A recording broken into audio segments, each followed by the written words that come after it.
Students, we are doing fourth form of business organization, that is cooperative society. In the previous video, we have completed with the topic merits of cooperative society. Now we are going to do demerits of cooperative society. First one is chances of conflict. Now, if in case the members of the cooperative society differs in their opinion, there may be chances of conflicts and the confusions among them. Second one is strict government control. In the merits, we have learned that government provides various sort of supportive services to that of a cooperative society in the form of low taxes, better subsidies, but at the same time, government also keeps a strict control over the management and running of these cooperative society. That means these particular cooperative societies are subjected to the strict government control. Third one, insufficient management. Now, as we know that cooperative societies are comprising of that of voluntary members.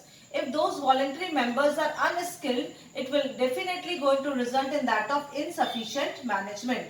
Fourth one, less motivation. Now, in case of cooperative society, there is no direct link between the efforts and the person who is taking the reward.